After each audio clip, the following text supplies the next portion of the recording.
कर्मों का भोग निश्चित है। कर्मों का भोग निश्चित है। इस कहानी जिसमें आपको एहसास होगा कि व्यक्ति कितना भी इतरा ले, उसके कर्म उसे उसकी सही जगह पर ला ही देते हैं और कर्मों का फल जन्म मृत्यु के भी पड़े हैं। जब तक पूरा हिसाब नहीं होता यह फल पीछा नहीं छोड़ते।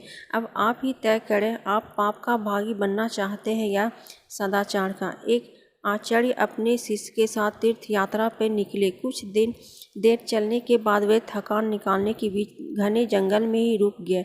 इतना में ही आचार्य इस कुछ आवाज़ें सुनाई दी। ध्यान से सुनने पर आचार्य को समझ आया कि यह कुछ लोगों के रोने की आवाज़ है। उन्होंने शिष्यों को बोला, बालकों सुनो, ये आवाज़ कहाँ से आ रही है। तब शिष्य एक दूसरे का मुंह देखने लगे क्योंकि उन्हें कोई आवाज़ नहीं दे रही थी। फिर भी गुरु के आदेश अनुसार उन्हें थोड़ी दूरी पर आकर देखा। केवल आचार्य को एक गहरे अंधेरे कुएं से कुछ लोगों के रोने की आवाज़ सुनाई दे रही थी। आचार्य ने कुएं में झांक कर देखा तो उन्हें 5 लोग बहुत ही बुरी सजा में रोते हुए दिखाई दिए, लेकिन शिष्यों को ना आवाज़ सुनाई सिद्र सुन और ना ही कुछ दिखाई दिया। तब आचार्य ने उस 5 लोगों को मुस्कुराते हुए पूछा, भाई किन कर्मों का भोग रहे हो। तब 5 ने जोर जोर से रुदन करने लगे। तब आचार्य ने शिष्य को बताया, यहाँ 5 प्रेत आत्माएं। यह सुनकर शिष्य डर गए। तब आचार्य बोले कि बालकों डरो नहीं, तुम भी सभी उनसे ज़्यादा शक्तिमान हो क्योंकि तुम सब कर्मों से महान और ये सभी आज अपनी पिछली करने की भोग रहे हैं। आज के समय उन्होंने दुर्बल कोई नहीं है। जब शिष्य ने पूछा उन्होंने ऐसा क्या किया, तब पहली आत्मा ने उत्तर दिया कि वह पिछले जन्म में ब्राह्मण तथा भिक्षा मांगता था, लेकिन उस भिक्षा को भोग विलास में खर्च करता था। दूसरे ने उत्तर दिया वह क्षण्य था और अपनी शक्ति का दुरुपयोग निर्बल असहाय गरीब पर करता था।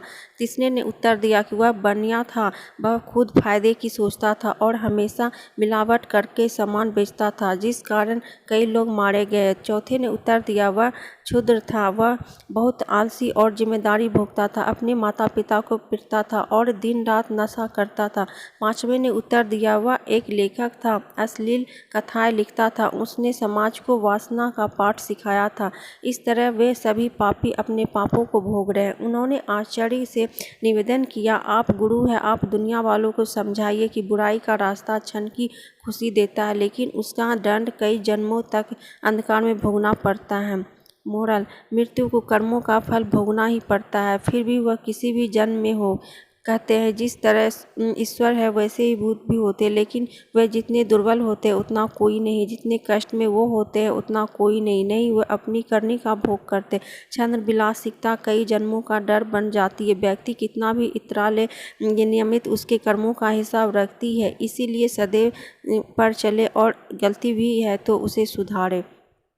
तो कैसी लगी दोस्तों आपको ये कर्मों का फल? अगर अच्छी लगी तो वीडियो को लाइक शेयर कमेंट और सब्सक्राइब कीजिएगा और ऐसे ही कहानी सुनने के लिए बेल आइकन को प्रेस कर दीजिएगा ताकि जैसे ही हम डालें आप तक पहुंच पाएँ। मिलती हूँ एक नई कहानी के साथ, तब तक के लिए बाय बाय, थैंक यू।